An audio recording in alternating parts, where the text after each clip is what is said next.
Bentrovati, buongiorno telespettatrici e telespettatori di Rete Veneta, la cronaca dal nord-est anche per questo sabato su Rete Veneta, come sempre rigorosamente in diretta, tanti fatti di cui dobbiamo darvi conto, ritorneremo a parlare di furti nella Marca trevigiana e poi ancora i temi della pubblica sicurezza a Venezia, dove peraltro c'è una protesta in corso molto forte che sta facendo il giro d'Italia, la protesta contro la neodirettrice della Fenice, Beatrice Venezzi. Ci collegheremo con i lavoratori che sono praticamente in sciopero, però il fatto del giorno ci porta a Padova per una violenta rapina ai danni di un imprenditore, ma ci racconta tutto, la vedo collegata con Francesco Ratai, la nostra Chiara Gaiani. Buongiorno Chiara.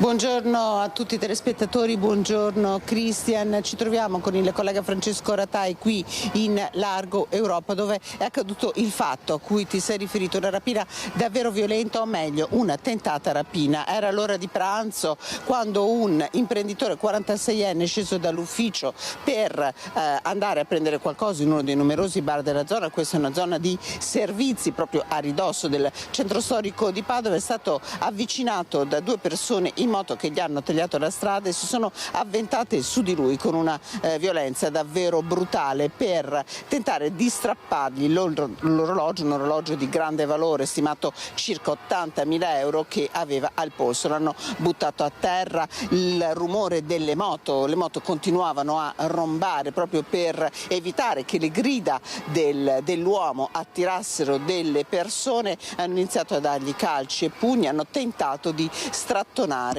l'orologio. Tutto questo però probabilmente è stato disturbato dall'arrivo di altri passanti e i due si sono dati alla fuga. L'uomo è stato soccorso, sulle tracce dei due si è messa la polizia, che ha intercettato la moto di grossa cilindrata all'altezza del casello di Padova Ovest, dove in realtà i due erano già saliti sull'auto di un terzo componente della banda, un'auto presa a noleggio che li stava aspettando, e stavano proprio per entrare in autostrada. A questo punto le ricostruzioni sono di due tipi.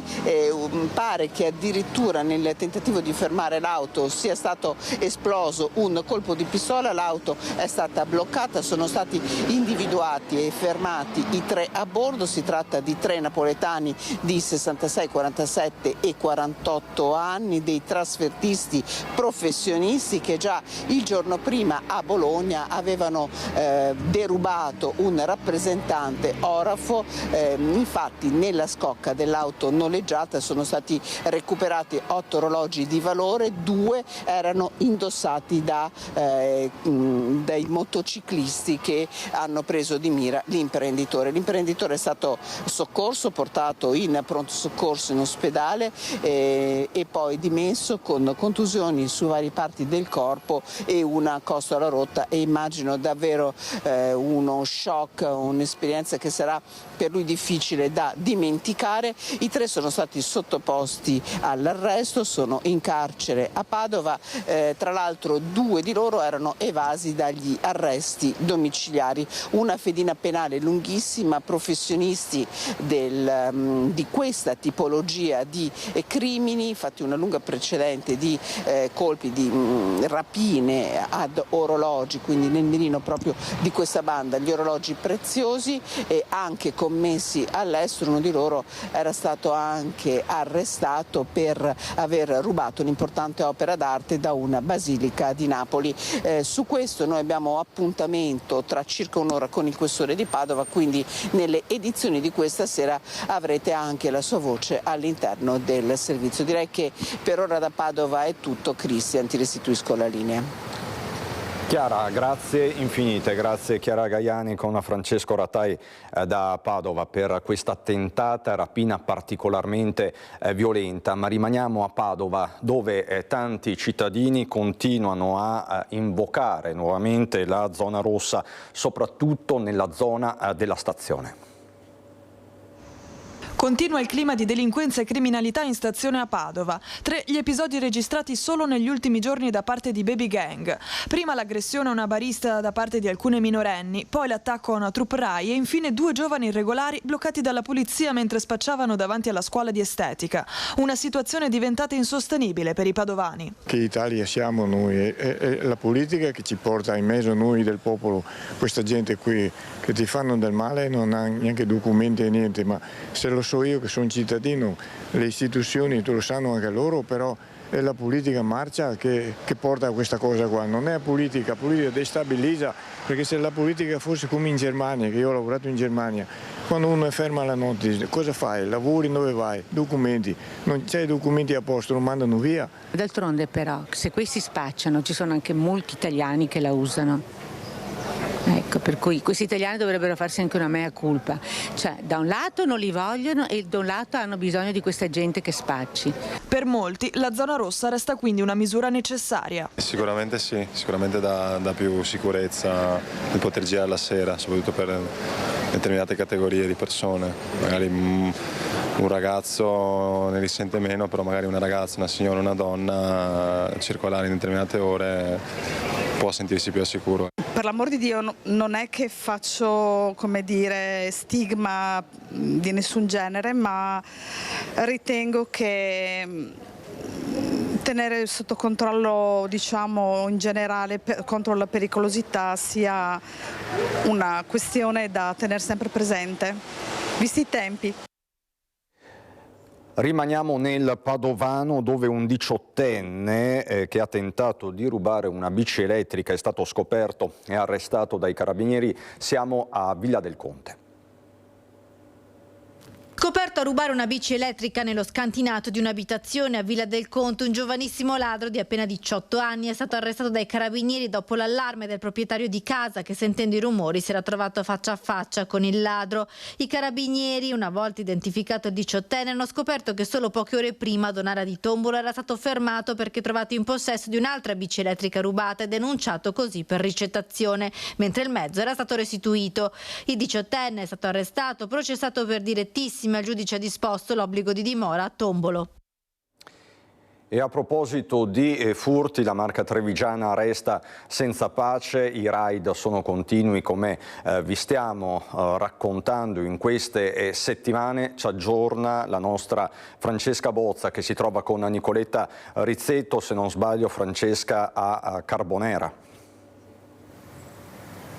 Sì, buongiorno Cristian, buongiorno ai telespettatori. Sì, ci siamo spostati qui a Carbonera per raccontarvi dell'ennesimo furto, uno forse anche di più. Stiamo cercando di capire qualcosa di più. Sappiamo che sono entrati in azione giovedì sera, poco prima delle 20, in un appartamento, in un mini appartamento al primo piano. Questa è una via, è un quartiere, come sta mostrando Nicoletta, residenziale, pieno di villette, di condomini, una zona tranquilla, una tranquillità però che è stata appunto interrotta dall'arrivo dei ladri, così come è stata interrotta la tranquillità di una famiglia di Via Vittoria. Siamo invece questa volta a Pero di Breda di Piave, è stata la nostra prima tappa quest'oggi e qui insomma i ladri sono entrati davvero in pieno giorno, perché l'arco temporale nel quale sono entrati in azione va dalle 9 a mezzogiorno. Probabilmente hanno atteso che madre e padre andassero al lavoro, che il figlio andasse a scuola per poi entrare indisturbati in azione. Hanno forzato una porta finestra al primo piano, si sono introdotti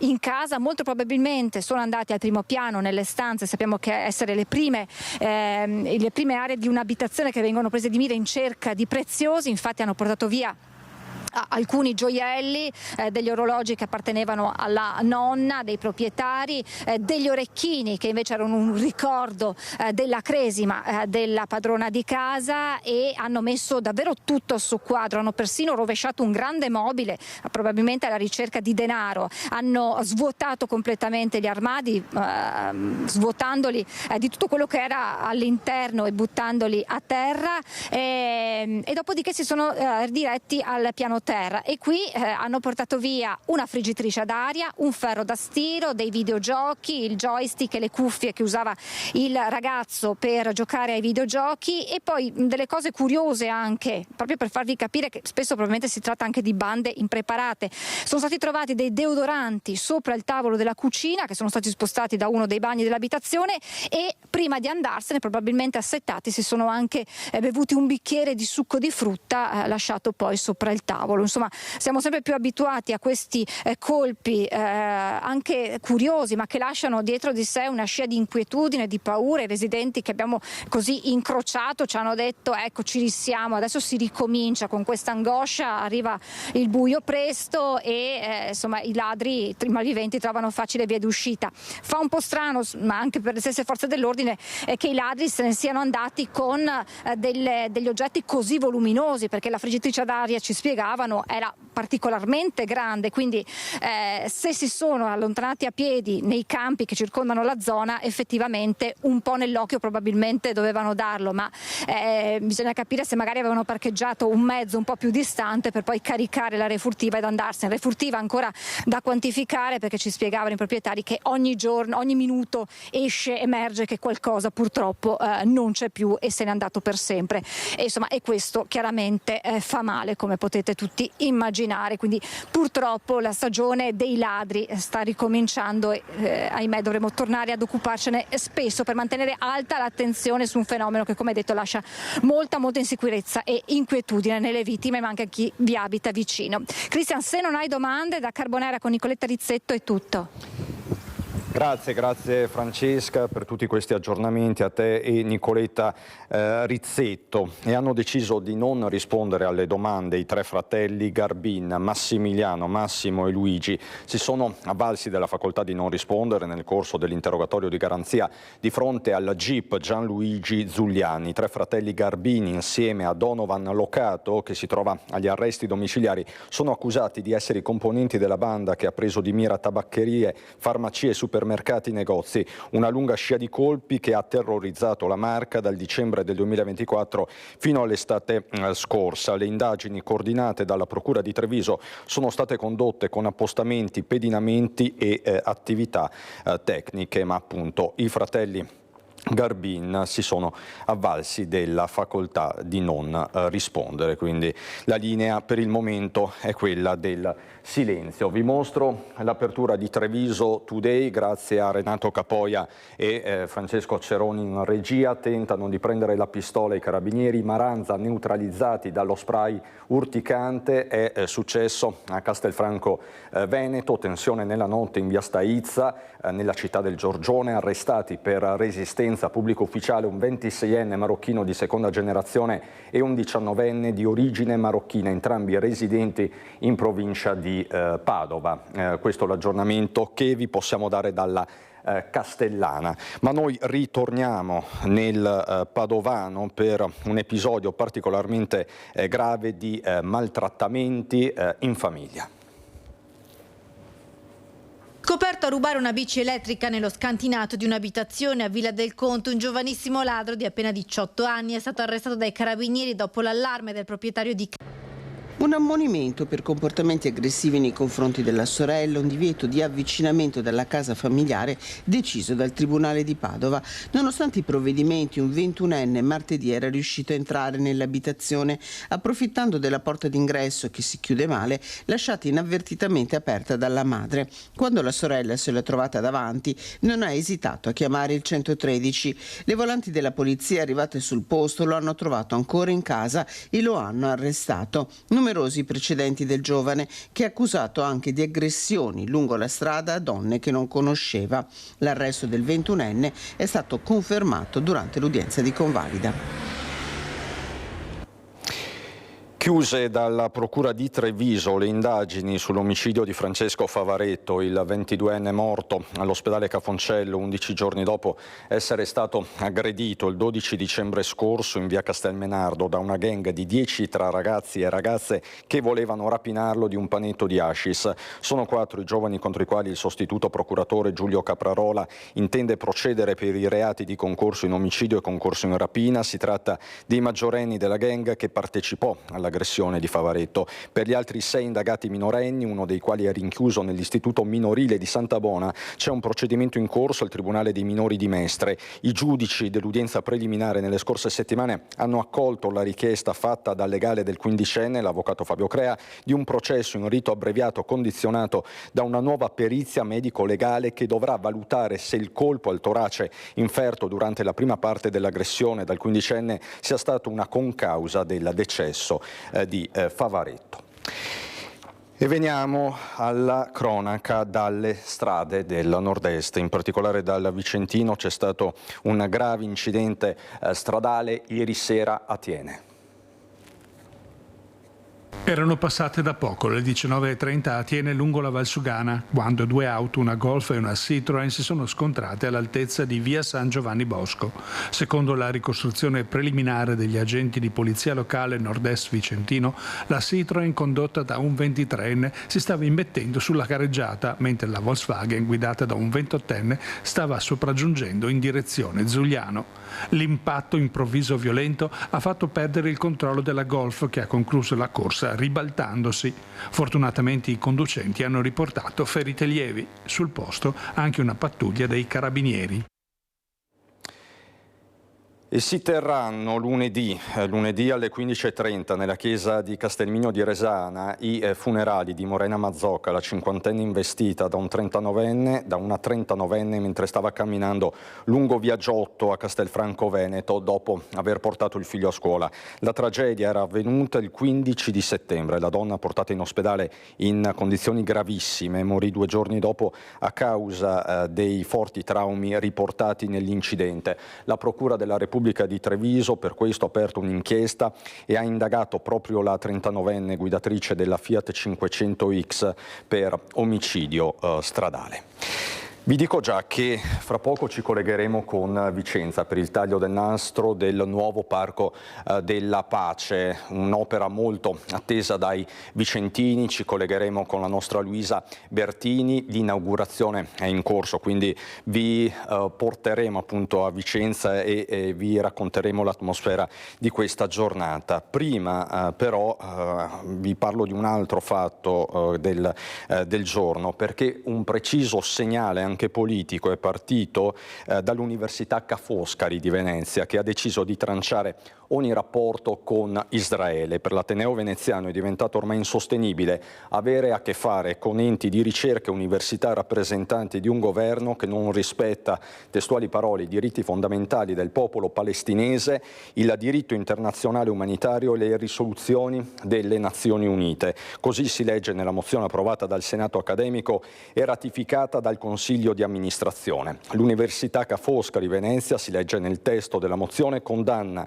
i crimini gravissimi di cui, secondo quanto emerso dai pronunciamenti della Corte Penale Internazionale e dalle risoluzioni dell'ONU, si è reso e si rende responsabile il governo di Israele nei confronti della popolazione palestinese di Gaza e Cisgiordania. Da molti mesi tutto il mondo assiste all'uccisione di decine di migliaia di civili. Parole durissime quelle dell'Ateneo di Ca' Foscari, da qui la decisione di dare un segnale concreto sulla scorta di quanto già deciso nelle scorse settimane da 5 dipartimenti: filosofia, beni culturali e umanistici, lingue.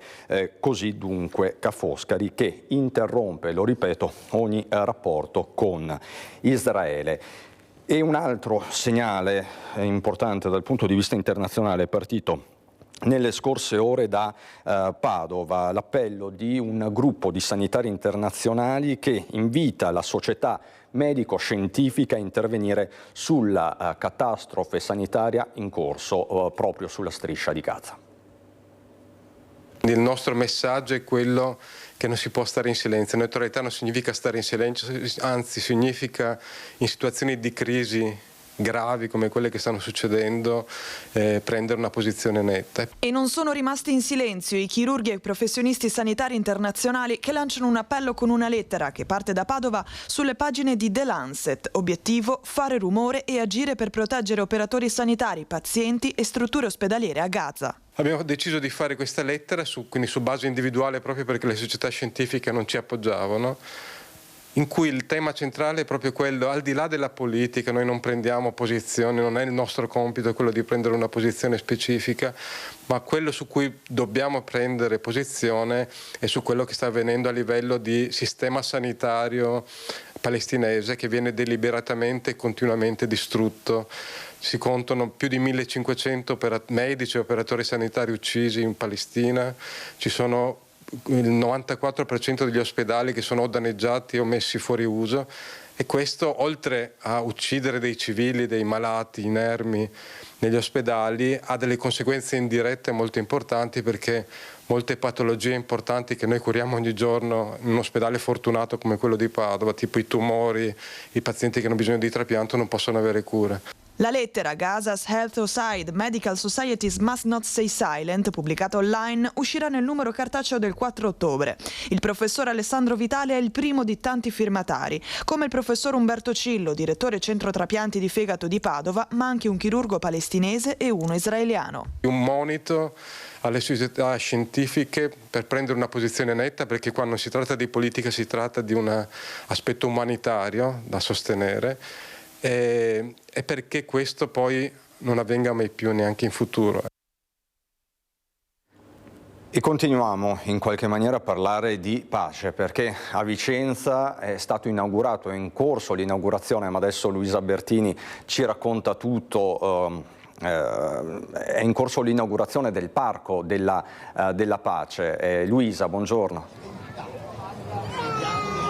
Sì, buongiorno a te, buongiorno ai nostri telespettatori. Alle mie spalle in corso l'inaugurazione, il palco allestito con le autorità per il taglio del nastro. Per questo parco atteso da anni dal forte valore simbolico, già dal nome. Parco della Pace nasce come opera compensativa a quello che è stata la seconda base americana, nasce anche dalla partecipazione di popolo.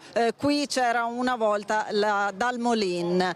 Oggi tante le persone che sono accorse all'inaugurazione, è stato finalmente restituito al pubblico dopo anni di attesa. Stiamo parlando di 65 ettari di verde, con tanto di laghetti, con tanto di percorsi ciclabili, anche tanti animali. Vi leggo un attimo i numeri. Un tempo era occupato, come dicevo, dall'aeroporto Dalmolin, comprende 8 chilometri di sentieri pedonali con passerelle, guadi, percorsi in terra battuta, e poi ci sono anche i boschi, i prati, gli arbusti e anche gli animali, quindi sono state documentate le presenze di aironi, garzette, cormorani. Poi sono state allestite anche delle aree barbecue, oggi una grande festa con tanto di aquiloni, di giochi per bambini, di staffette anche in bicicletta.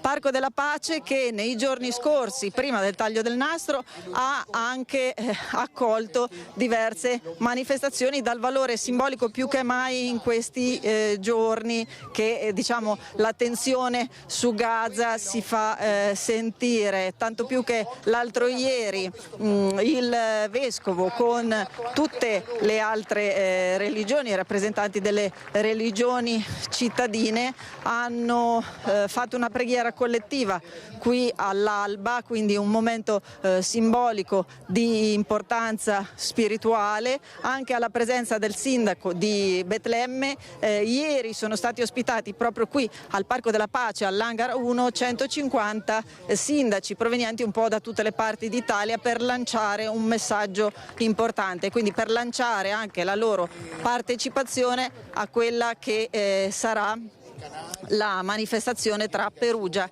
e Assisi proprio per la pace. Adesso noi stiamo aspettando questo attesissimo taglio del nastro. Per il momento da Parco della Pace è tutto e restituisco la linea allo studio. Io ti ringrazio, siamo in grado anche di mostrare adesso le voci che hai raccolto questa mattina, perché insomma hai raccolto molto entusiasmo tra i vicentini, quindi sentite cosa hanno detto le famiglie, le persone a Luisa Bertini questa mattina. Che impressione vi ha fatto il parco? Era insomma la prima esperienza? Sì, fantastico. Abbiamo combattuto anni fa per averlo. Non eravamo completamente soddisfatti perché il risultato che volevamo all'epoca non è stato raggiunto. Però è un grande investimento per la città di Vicenza. È un gran valore. Lei oggi l'ha fatto di corsa? Sì, l'ho inaugurato correndo. Prima in bici, poi l'ho fatto tutto di corsa. Lei quindi in bici com'è andata? Bene, benissimo, molto grande, molto bello e soprattutto è un valore aggiunto secondo me per la città. Non ci sono tante città che hanno parchi così. Speriamo che sia mantenuto e che la gente lo sfrutti soprattutto. Cioè, bisogna incentivare la gente a venire perché ne vale la pena. Anche a camminare, è bellissimo proprio. È un bellissimo parco, siamo stati già tante volte qua e piace tanto a me e a mio figlio.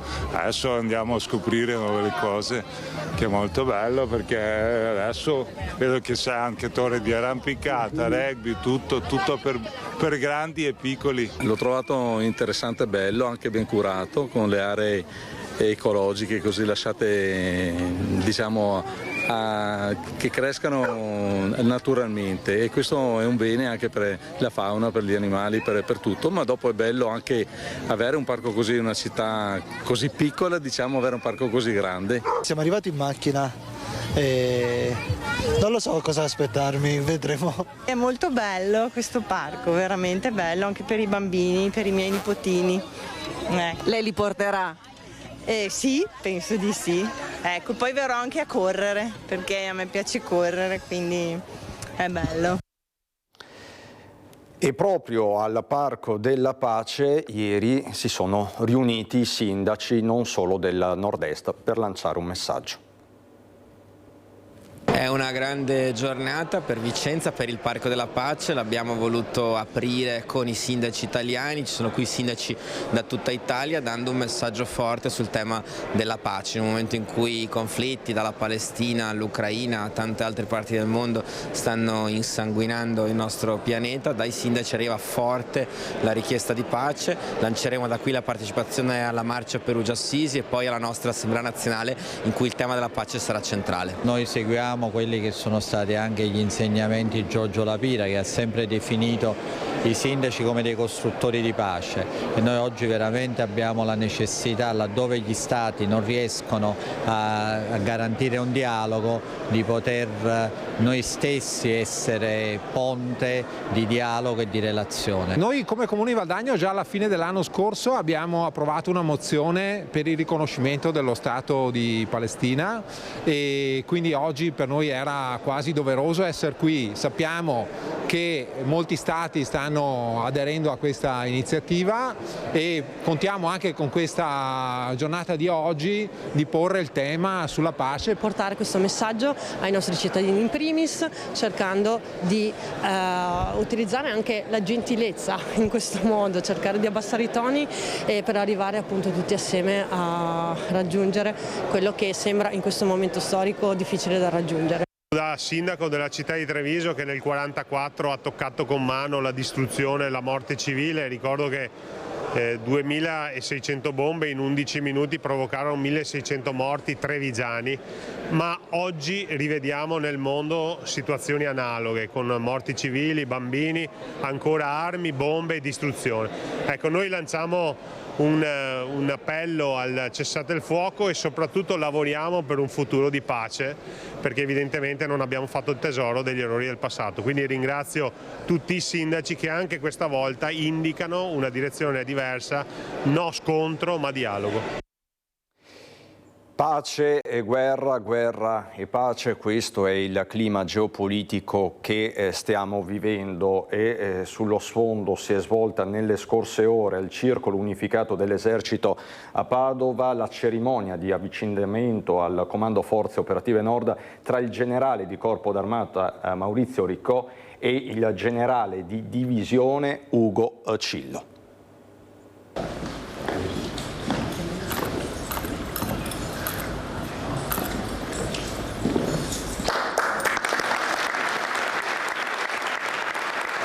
Cerimonia di avvicendamento al Comando Forze Operative Nord di Padova tra il generale di corpo d'armata Maurizio Riccò e il generale di divisione Ugo Cillo. Un momento di saluto alla città del generale Riccò, che dopo 2 anni lascia Padova accogliendo il generale Cillo nel suo nuovo incarico. È un passaggio di testimone molto importante per un comando come il nostro, perché segna sia la cessazione dal servizio attivo del generale Riccò, che lascia il comando, ma anche un momento importante perché con un nuovo comandante si portano sempre degli elementi di novità per il personale, si dà un nuovo slancio al comando.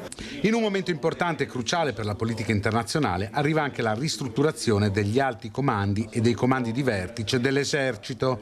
Dal 30 settembre, infatti, il comando Forze Operative Nord diventerà Comando Territorio Nord, alle dirette dipendenze del Comando Territoriale Nazionale con sede a Roma.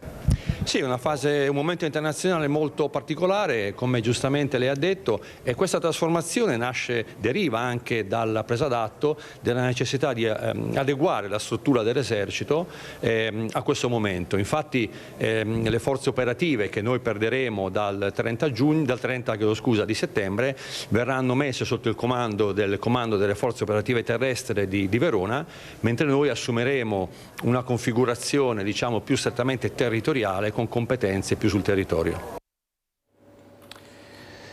Vi do un rapido aggiornamento delle notizie della giornata, quasi tutte le abbiamo già affrontate. Partiamo da quanto accaduto a Padova, lo vedete in apertura sulla Gazzettina Online. Aggredito in centro per rapinarlo dell'orologio da 80.000 euro, il pestaggio, l'inseguimento, gli spari al casello, arrestati 3 banditi napoletani. La vittima, ve lo ha raccontato la nostra Chiara Gaiani da Padova, è un imprenditore padovano 46enne. A Bolzano, ambulanza soccorre un 36enne algerino che tenta di ferirsi per strada. Lui aggredisce i sanitari con un coltello, bloccato dalla polizia. Così dunque in Alto Adige. E poi la protesta di cui vi abbiamo dato conto poco fa. Ca' Foscari, stop alle collaborazioni con Israele fino al cessate il fuoco, ma protestano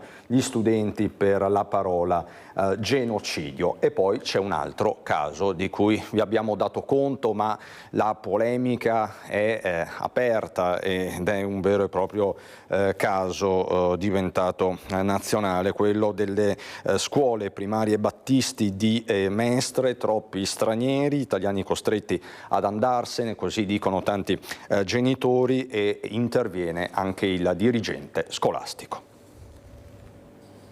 Anche noi qua a scuola noi sappiamo parlare italiano, sì, lo sappiamo parlare anche bene, però veniamo un po' esclusi. La frase semplice e diretta arriva da una studentessa delle medie di Mestre, figlia di genitori bengalesi, frequenta la scuola da anni e parla l'italiano senza difficoltà, eppure racconta di sentirsi guardata sempre come la straniera. Non ci accettano, non veniamo sempre accettati, poi non è che sia colpa nostra. Così, dopo il caso scoperchiato da alcuni genitori della primaria Battisti di via Cappuccina, sempre a Mestre, dove con 61 bambini di origine straniera, di cui 11 con cittadinanza italiana e complessivamente con 5 diverse nazionalità rappresentate e un solo bimbo italiano, in città il timore è che la lingua italiana rischi di diventare una lingua minoritaria. Questione che sta generando tensioni, malumori e contrapposizioni. Una classe solo di bambini con background migratorio che non parlano italiano è un problema. E ovviamente non è integrazione questa. In mezzo alla bufera si trova ora la dirigente scolastica Michela Manente del comprensivo Caio Giulio Cesare, di cui fa parte la primaria Battisti in questione. A sostenerla il dirigente scolastico regionale Marco Bussetti invita a non trasformare i bambini in bersagli di polemiche. Così anche questo studente italiano: con i miei compagni sto bene, tra noi ci aiutiamo, racconta. Io mi faccio amico con loro, poi non è che sono simpatici e tutto, vabbè, però dico, è un po' troppo fare che tipo i genitori devono spostare i loro figli perché sono italiani e spostare via dai bengalesi, cioè io non la penso così. Dello stesso avviso anche l'assessore alle politiche educative Laura Besio difende il lavoro degli insegnanti e il valore inclusivo della scuola pubblica. Cercherei di capire che valore vogliamo dare alla parola straniero, perché chiaramente ci sono state delle uscite e anche il Consiglio di Istituto credo che sia stato poco, sensibile anche nella comunicazione. Scuola ghetto sì, scuola ghetto no, il dibattito è aperto. Nella Marca trevigiana la dirigente scolastica provinciale Sardella dice che negli istituti della provincia la distribuzione tra alunni italiani e stranieri risulta equilibrata. Sulla Marca trevigiana c'è il rischio di classi di scuole ghetto? Assolutamente no. Allora, nelle nostre scuole abbiamo una equilibrata distribuzione di alunni. Non entra nel merito del caso della scuola Cesare Battisti di Mestre, ma la dirigente scolastica di Treviso assicura che negli istituti della Marca la distribuzione tra alunni italiani e stranieri è perfettamente bilanciata. Il dibattito si era acceso dopo la notizia che alle elementari di via Cappuccina vi era una significativa presenza di alunni stranieri rispetto a quelli italiani. La professoressa Sardella, in un ragionamento più ampio, pone l'accento su quello che è il ruolo della scuola. L'istruzione nel nostro sistema va garantita a tutti i minori, per cui non è escluso che se arriva un minore a metà anno la scuola ha l'obbligo di inserirlo, perché abbiamo il dovere di garantire l'istruzione a tutti i minori che sono sul nostro territorio, ma non è un problema emergenziale, perché la maggior parte degli alunni che noi definiamo stranieri sono in realtà alunni che sono nati in Italia e che quindi conoscono lingua italiana. Ed è proprio su quest'ultima considerazione che si sofferma la dirigente scolastica, spiegando la differenza sostanziale che va tenuta in considerazione quando si parla di alunni stranieri e del limite introdotto a livello ministeriale del 30% di bambini non italiani in una classe. Parliamo di alunni che sono arrivati da poco, che quindi non sono neanche alfabetizzati nella lingua italiana. Invece tendenzialmente nelle nostre scuole abbiamo alunni di seconda generazione, quindi alunni che si sono alfabetizzati, che hanno anche fatto le scuole dell'infanzia, per cui conoscono benissimo la lingua italiana. Rimaniamo in ambito scolastico, ma per tutt'altro tema. Ieri ci siamo collegati in diretta mentre i fatti stavano accadendo. Adesso siamo in grado di fornirvi una fotografia definitiva su quanto successo ieri all'Istituto Riccati Luzzati di Treviso, dove dello spray urticante ha invaso buona parte dei corridoi della scuola.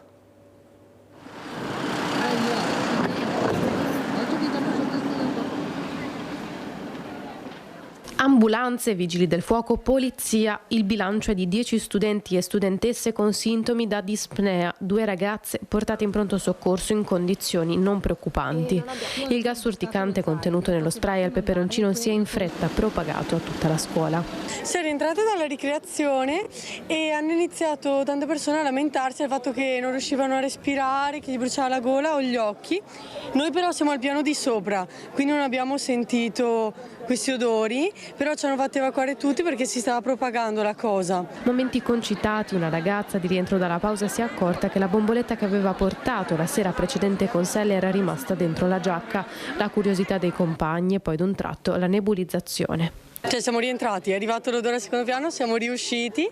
Di solito a scuola ovviamente non lo porta, l'aveva dimenticato nella giacca e il compagno che stava dietro di lei accidentalmente giocherellavano eccetera, ha schiacciato sta giacca per capire cosa aveva in tasca e ha fatto partire questo spray urticante che ha impregnato l'indumento. Il fatto venuto al primo piano cominciava ad avere effetti sulle persone presenti. Il personale ATA in un primo momento, per limitare i danni, ha aperto le finestre, creando però quello che in gergo viene definito effetto camino.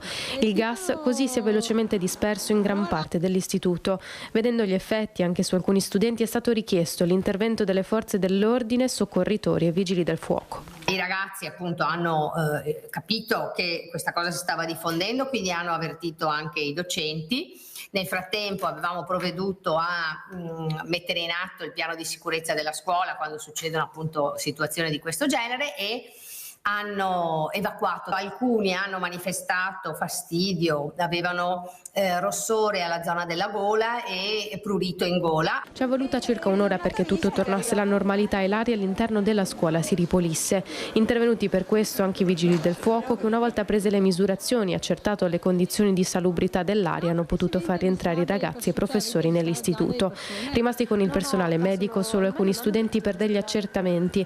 La cosa importante, dice la preside, è che da subito gli studenti coinvolti hanno collaborato per aiutare le forze dell'ordine. Sono particolarmente orgogliosa, al di là della scemenza che hanno fatto, uno di portarsi dietro il peperoncino e l'altro di aver tocchignato la giacca della studente.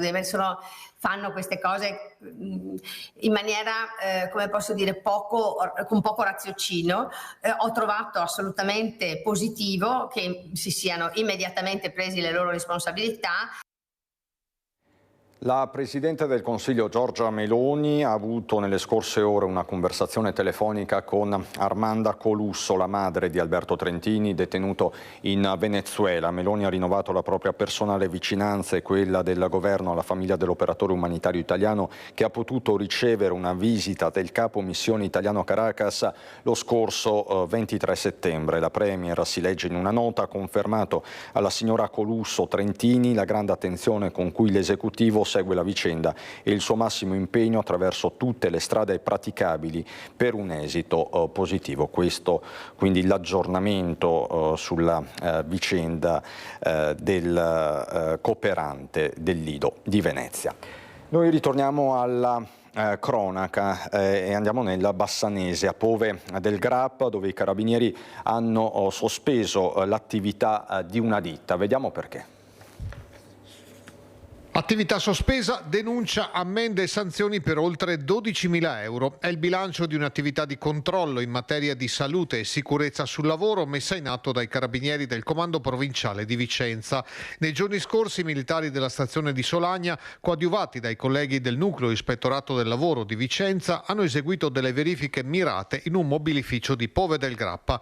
In uso ai dipendenti della ditta c'erano alcuni macchinari per la lavorazione del legno privi dei sistemi di sicurezza previsti dal testo unico sulla salute e sicurezza sul lavoro.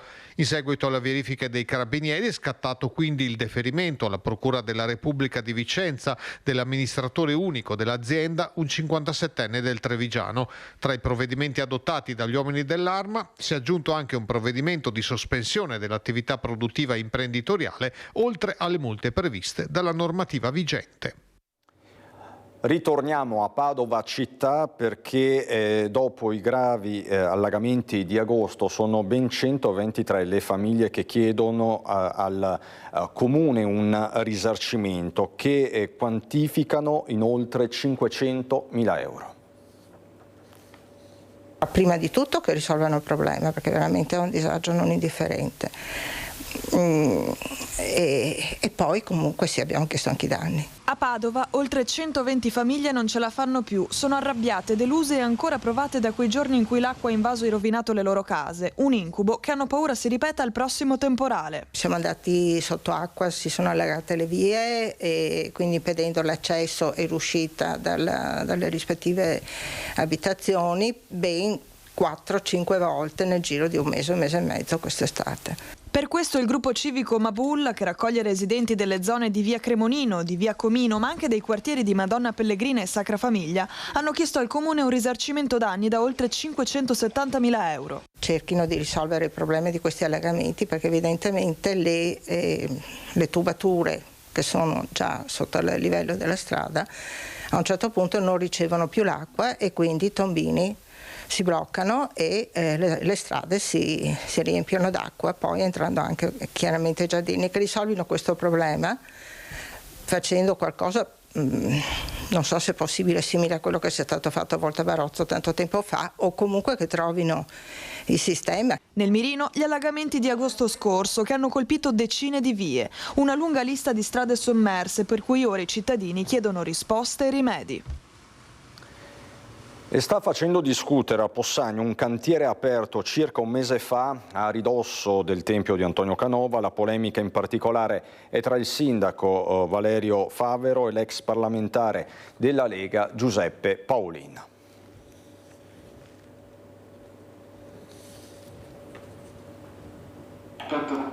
Adesso arriva una polemica che è proprio di questi giorni, di queste ore, e che riguarda appunto questo cantiere aperto vicino a un simbolo della Marca trevigiana e del Veneto più in generale, il Tempio di Antonio Canova. Adesso il servizio c'è, eccolo. Procede velocemente il cantiere per la realizzazione di un centro per la cura dei disturbi alimentari proposto a Possagno dalla Fondazione Basilio Martinelli legata ai padri Cavanis. L'edificio sorgerà al posto del vecchio alberghiero sul terreno della Fondazione Canova, ma l'avvio delle opere ha fatto accendere la polemica politica a partire dalle prese di posizione dell'ex parlamentare Giuseppe Paolin. Io ho contestato la trasparenza dell'operazione, cioè il cantiere è partito ad agosto senza nessuna informazione da parte dell'amministrazione alla popolazione. Nessuno sapeva cosa sarebbe accaduto, si partiva dal progetto del centro per atleti paralimpici e poi un generico centro per disabili, e poi è uscita questa sorpresa, che è uscita però dopo il post che ho fatto io sollevando la questione. Il cambio di destinazione in realtà è stato solo uno. Era previsto all'inizio da Fondazione Basilio Martinelli un intervento relativo alla riabilitazione degli atleti paralimpici, poi nell'interlocuzione con ULSS e Regione la Fondazione ha chiesto quale fosse il reale bisogno del territorio e assieme appunto a ULSS e Regione hanno deciso di fare questo centro per disturbi alimentari, proprio perché è un'esigenza sempre più importante del territorio, ripeto, proprio anche su giovani e giovanissimi. Altro tema del contendere è l'impatto visivo e paesaggistico dell'opera. Questo tipo di intervento risolve un problema, perché dal 2016 quello stabile era stato lasciato vuoto perché aveva dei problemi grossissimi dal punto di vista strutturale che non potevano permetterne l'utilizzo. Era diventato tra l'altro luogo dove si ritrovavano baby gang, ragazzi a far vandalismo, e quindi un luogo di degrado proprio vicino al Tempio. Invece recuperare questi luoghi diventa qualcosa di importante, soprattutto con una finalità sociale e fondamentale come quella appunto di un centro per il recupero, per un centro sui disturbi alimentari. Sicuramente l'intervento migliorerà l'impatto che già aveva, l'impatto era notevole del vecchio probandato. Il problema è che ci ha pensato la sovrintendenza, perché ha bocciato il primo progetto che la Fondazione Basilio Martinelli aveva presentato, quindi sì, lo abbiamo potuto vedere su quelle foto che erano apparse. C'era un rendering che prevedeva un progetto fatto in ferro e vetro. Adesso il nuovo progetto lo scopriremo, perché, ripeto, l'amministrazione in questo caso non ha avuto grande trasparenza. La soluzione che è stata voluta dalla sovrintendenza è una soluzione che prevede dei volumi inferiori fuori terra rispetto all'esistente, quindi rispetto a ciò che c'era prima, e con un'altezza inferiore a quella che c'era prima, con una conformazione che sia appunto voluta dalla sovrintendenza con il minor impatto ambientale possibile. Michelangelo Favero le dice qualcosa? Ma sì, è il fratello del sindaco, è il direttore dei lavori e con la Fondazione Basilio Martinelli ha fatto anche altri lavori. È tutto regolare. Perché sicuramente saranno rispettate le leggi, magari questioni di opportunità e di convenienza nel fatto che è il fratello del sindaco, e qualcuno potrebbe malignare anche. La cosa che voglio sottolineare è che non viene investito un euro da parte del Comune in questo intervento, che mio fratello non ha mai lavorato per il Comune e mai lavorerà per il Comune finché sarò sindaco io. Per l'area pedemontana, già privata della presenza del Mafioli, significa avere una nuova vocazione territoriale, ma neanche su questo c'è accordo. Questa ditta che gestisce si occupa anche di minori autori di reato, quindi su un territorio così fragile, un paese così piccolo, serviva anche una certa informazione su questo argomento. Dovremmo essere felici di poter avere un centro d'eccellenza per i disturbi alimentari che potrà dare veramente risposte importanti a tutto il territorio, risposte che mancano, perché ricordo che oggi questi ragazzi, giovanissimi, devono andare fuori provincia, a Vicenza, a Verona, in Friuli per potersi curare. Questo dovrebbe essere l'elemento fondamentale. Insomma, lo avete capito, il braccio di ferro all'ombra del Tempio del Canova è appena iniziato. Noi siamo pronti a portarvi a Venezia per la protesta dei lavoratori della Fenice, è pronto il collegamento in diretta con Anna Maria Parisi, poi ancora a Rovigo per la protesta del grano, il Pride di Belluno. Insomma, abbiamo ancora tanto da raccontarvi, ma lo faremo subito dopo la pubblicità. A fra poco.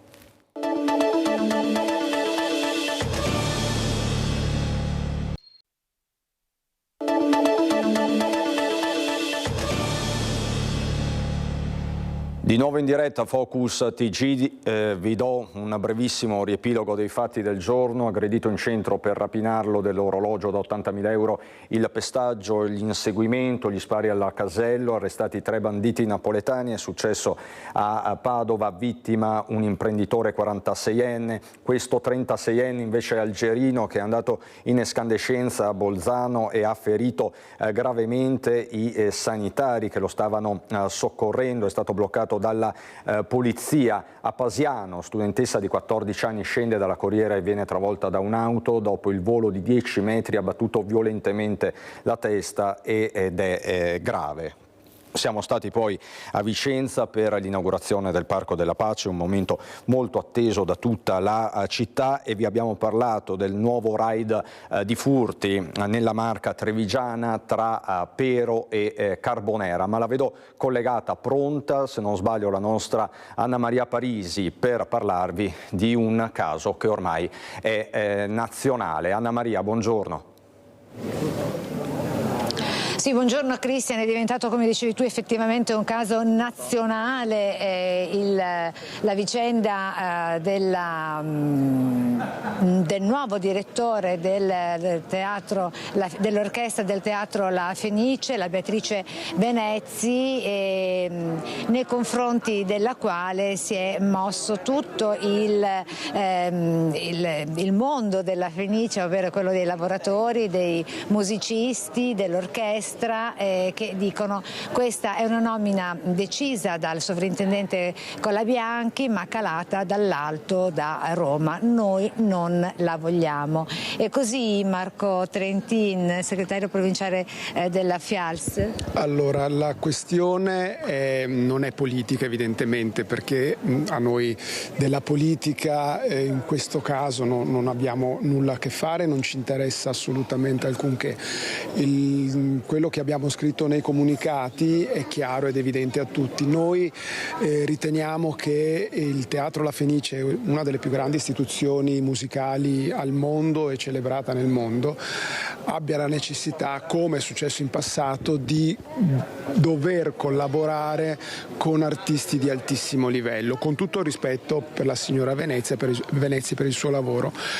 E soprattutto quando si tratta di un ruolo così importante e impattante nel lavoro di tutti di un teatro e della produzione di un teatro. Quindi noi veniamo da un rapporto decennale con il maestro Chung, che non aveva in realtà un ruolo istituzionale ma de facto rivestiva un ruolo di direttore principale, e quindi abbiamo sempre fatto richiesta alla direzione, a questa direzione ma anche alle direzioni precedenti, di poter avere un direttore musicale e che possa partire, che possa essere di quel livello. Non possiamo scendere di livello perché la città, noi non lo meritiamo, la città non lo merita e il mondo non lo merita. Ecco, scusi Marco, ma nel momento in cui a vostro dire la direttrice Venezzi non sarebbe all'altezza del precedente, voi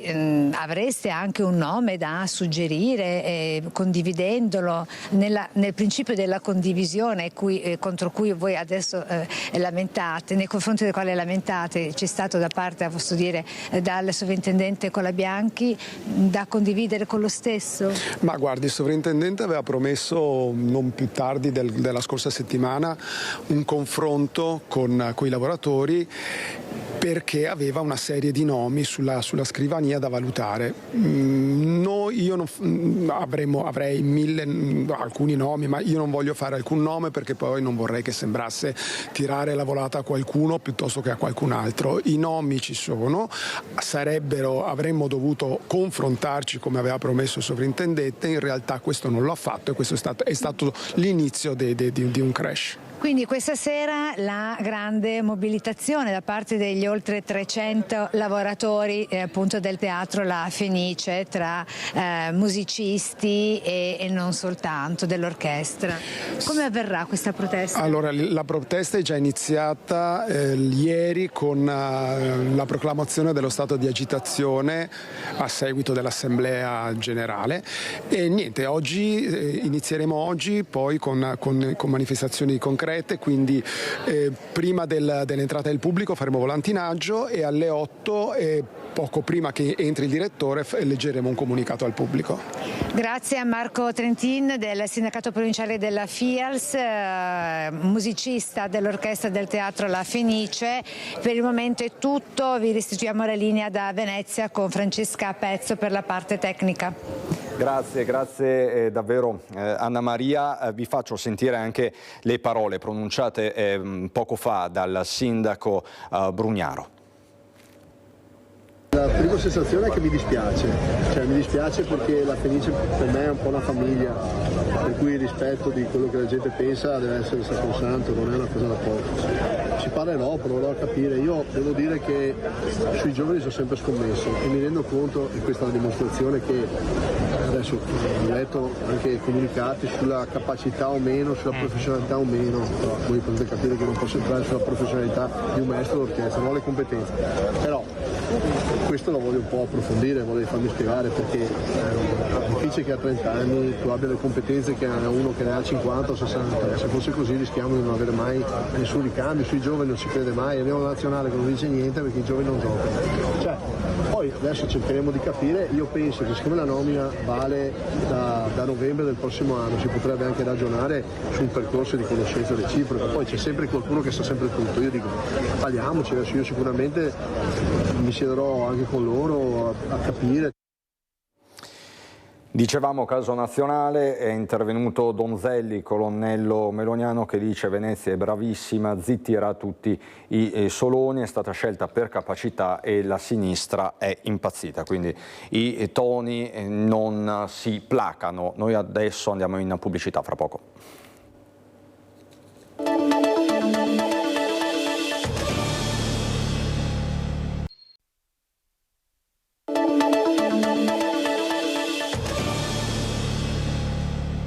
Di nuovo in diretta Focus TG, siamo alle battute conclusive e io vi ricordo che fra poco alle 14 a Belluno parte il Pride 2025, sono attese centinaia di persone, forse migliaia. L'appuntamento è per le 14 nel piazzale della stazione e quindi vi racconteremo anche questo nei telegiornali di questa sera. Ma chiudiamo con una corsa che c'è stata ieri sera a Padova, tutti in pigiama per una buona causa.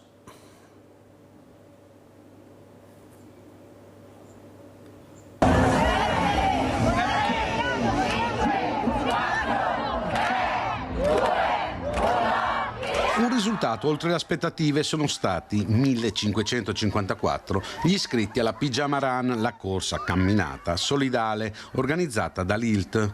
Più di 23.000 euro sono stati raccolti per progetti di umanizzazione degli spazi del nuovo ospedale pediatrico di Padova in collaborazione con la Fondazione Salus Pueri.